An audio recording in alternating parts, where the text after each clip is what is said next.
මේ විද්‍යාවේ හා තාක්ෂණයේ මහා පරිවර්තනයේ විසින් අපේ තරුණ පරම්පරාවන් වෙත මාවත් දෙකක් විවෘත වී තිබෙනවා. එකක් මේ අත්පත් කරගෙන තිබෙන ජයග්‍රහණයන්ගේ ප්‍රතිඵල අත්පත් කරගනිමින් ඉදිරියට යාමේ මාවත. එහෙම නැත්නම් මේ ව්‍යසනයේ සඳහා ඇති වී තිබෙන දොරටුවෙන් ප්‍රවිෂ්ඨ වීමේ මාවත.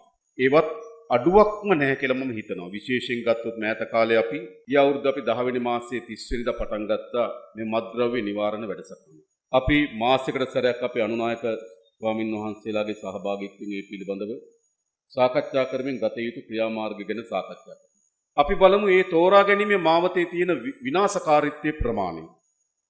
අපි 10 වෙනි ගිය අවුරුද්දේ 10 වෙනි මාසයේ 30 වෙනිදා ඉඳන් අද වෙනකොට හෙරෝයින් කිලෝ 1947ක් අත්අඩංගුවට අරන් තියෙනවා. හෙරෝයින් කිලෝ 1947ක් කියලා කියන්නේ අපි දන්නවා ගමේ නම් පොහොර බෑග් එකක් කියන්නේ කිලෝ 50යි. යූරියා මිටිය කිලෝ 50. ඒ 1947ක් කියලා කියන්නේ ආසන්න වශයෙන් ගත්තොත් යූරියා බෑග් 40කට කීර්තුයි 39ක් විතර වෙනවා. ඒතර යූරියා බෑග් 39ක හෙරෝයින්. හෙරෝයින් එකපාරක් කියලා කියන්නේ කන් හැන්දෙන් භාගය. ඒතර අපිට හිතා ගන්න පුළුවන් පොහොර මිටි 39ක හෙරෝයින් කන් හැන්දෙන් භාගේ කොච්චර අවස්ථා ප්‍රමාණයක් ඒ පාවිච්චි කළ හැකිද? ඒ ව්‍යසනයේ දොරටුවේ ප්‍රමාණය. ඒ වගේම අපි අත්අඩංගුවට ගත අයිස් මත්ද්‍රව්‍ය කිලෝග්‍රෑම් 2062ක්.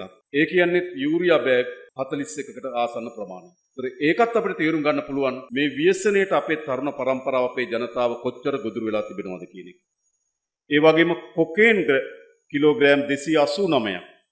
ඒ කියන්නේ යූරියා බෑග් පොහොර බෑග් 6කට ආසන්න ප්‍රමාණයකින් කොකේන් අත්අඩංගුවට අරන් තියෙනවා. ඒතර එවැනි විශාල මහා තොගයන් මත්ද්‍රව්‍ය ව්‍යාප්ත වෙලා තියෙන අපේ රට තුළ මේ අත්අඩංගුවට ගන්න ලද ප්‍රමාණය. අපි තාමත් විශ්වාස කරන්නේ නැහැ එන ඔක්කොම අපි අත්අඩංගුවට ගත්තා කියලා. එන ඔක්කොම ගත්තා නම් ආයෙ ගේන්නේ. මේ අපිට අත්අඩංගුවට ගැනීමට හැකි වූ ප්‍රමාණය. ඒත් අපිට තේරුම් ගන්න පුළුවන් අත්අඩංගුවට ගත හැකි මත්ද්‍රව්‍ය තොගේ විශාලත්වය මේ තරම් නම් රට තුළ කොච්චර මත්ද්‍රව්‍ය ප්‍රමාණයක් පැතිරලා තිබෙනවද කියන එක පිළිබඳව අපිට තේරුම් ගන්න පුළුවන්. ඒකට විශේෂයෙන්ම අපේ තරුණ පරම්පරාව කොච්චර ප්‍රමාණයක් ගොදුරු වෙලා තියෙනවද කියලා අපිට තේරුම් ගන්න පුළුවන් හැකියාව තිබෙනවා. දැන් අපි සතුව තියෙන අභියෝගය තමයි මේ විනාශකාරී දොරටුවේ දිශාවට ගමන් කරමින් තියෙන අපේ තරුණ පරම්පරාව කොහොමද අපි උන්ගේ අනාගතය සුරක්ෂිත කිරීමේ දොරටුව දිශාවට කැඳවාගෙන ඉන්නේ. මේක තමයි අද සමාජයක් හැටියට අපේ හාමුදුරන් වහන්සේලා අපේ ආගමික පියතුමන්ලා රජයක් හැටියට අපි අපේ ගිහි පින්වතුන් අපි හැමදෙනාම මුණ දෙන අභියෝගය තමයි අපේ තරුණයන් අභියස තිබෙනවා විනාශකාරී දොරටුවක් සහ ඔවුන්ගේ අනාගතය සුරක්ෂිත කරන දොරටුවක්. මා දන්නවා විනාශකාරී දොරටුව පිටුපස විශාල බලයන් තිබෙන බව දන්නවා. ඒ පිළිබඳ දේශපාලන බලය තිබුණු යුගයක් තිබුණා. ඒ පිටුපස රාජ්‍ය බලය තිබුණු යුගයක් තිබුණා. ඒ පිටුපස මුදල්මය බලය තිබෙන තත්වයක් තිබෙනවා. ඒකත් සුළුපටු දොරටුවක් නෙවෙයි. ඒකත් විශාල වශයෙන් ගත්තොත් විශාල බලයන්ගෙන් අනුග්‍රහය ලබන දොරටුවක් තමයි මේ මත්ද්‍රව්‍ය සඳහා විවෘත වී තිබෙන දොරටුව. එහෙමනම් අපි ඒ දොරටුව වසා තැබිය යුතුයි. වසා තැබීම සඳහා ඒහා සමානම බලයක් සහ ඊට වඩා වැඩි බලයක් අපි යොදවන්න ඕන. මා අපේ හාමුදුරන් වහන්සේලා අපේ ගිහි පින්වතුන් ඉදිරිපිට මා ඉතාමත් එක පැත්තෙන් ආඩම්බරයෙන් කිව්වත් වැරදිනේ. මා කියන්න කැමතියි ලංකාවේ පළමු වතාවට මත්ද්‍රව්‍ය අපරාධ පිළිබඳ තිබුණු දේශපාලන බලය අපි බිඳවට්ටවා තිබෙනවා. කිසිසේත්ම ඒ කිසිවකට දේශපාලන අනුග්‍රහය ලැබෙන්නේ නැහැ, ආරක්ෂාව ලැබෙන්නේ නැහැ කියන සහතිකය මට දෙන්න පුළුවන්.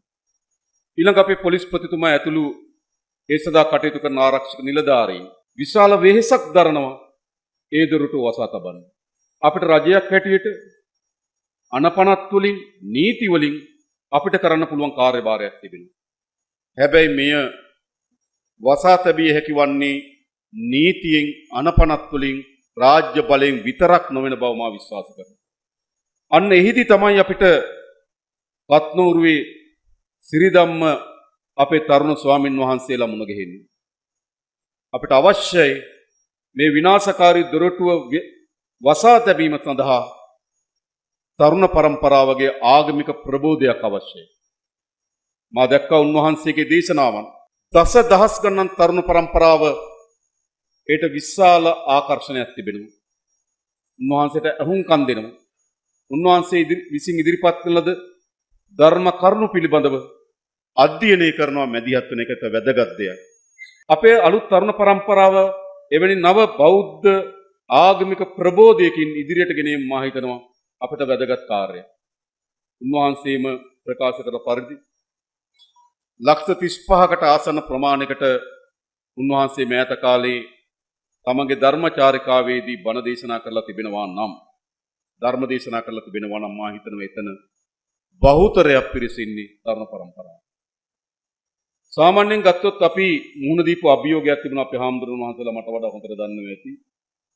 අපේ මේ පන්සල් ආගම මේවත් එක සබඳතාවයේ ටිකක් වැඩි වියටපත් වුණා. මෙහෙම නැත්තම් මහලු වියටපත් වුණාම තමයි මේ සබඳතාවය ටිකක් වැඩිපුර ටිකක් අපි හිතනවා එන ආත්මය ගැන එළෝ ගැන කල්පනා කරන්න ඕන එකක් වයසට ගියපුවම වගේ මතයක් තිබුණා.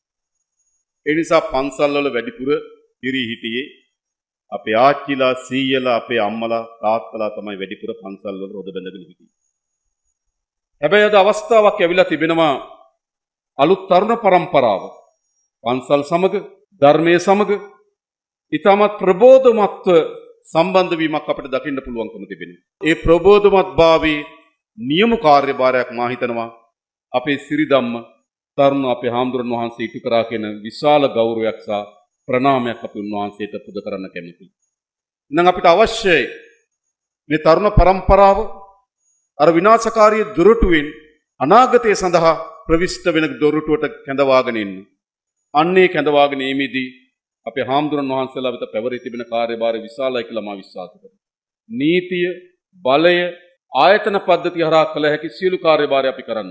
හැබැයි මම හිතනවා අධ්‍යාත්මික සුවය, මනස වෙනස් කිරීම, අලුත් දිශාවකට තරුණයා යොමු කිරීම, විනාශකාරීත්වයෙන් ඒ තරුණයා මුදවා ගැනීමේ කාර්යභාරය මා හිතන්නේ නීතියට පමණක් කළ හැකි දෙයක් නෙවෙයි. ඒ අධ්‍යාත්මික පරිවර්තනයක් අපිට අවශ්‍යයි. ඔවුන් සිතන විදිය, ආකල්පමය ලෙස ඔවුන් දකින විදිය, ඔවුන්ගේ අනාගතය ඔවුන් විචිත්‍ර කරගන්න විදිය මොන වගේ අනාගතයක්ද අපේ තරුණ පරම්පරාවට අවශ්‍ය කියලා අලුත් මාවතක් අපි හඳුන්වා දෙන්න ඕනකම තිබෙනවා. අපිට අවශ්‍යයි යහපත් ගුණාංග වටිනාකම් සහිත අලුත් සමාජයක්. අනාගත සමාජයක් අවශ්‍යයි. අන්නේ අනාගත සමාජයේ නිර්මාපකයන් බවට පත් වෙන්නේ වර්තමාන තරුණ පරම්පරාව. ඒ තරුණ පරම්පරාව අනාගතයේ යහපත් නිර්මාපකරුවන් බවට පත් කර ගැනීම සඳහා අපේ කත්නෝරුවේ හාමුදුරුවෝ දරන වෙහෙස පිළිබඳ නැවත වතාවක් උන්වහන්සේට ප්‍රණාමය සහ අපේ ගෞරවය පුද කරමින් මම නතර වෙනවා. බොහොම ස්තුතියි සෑම දිනකටම.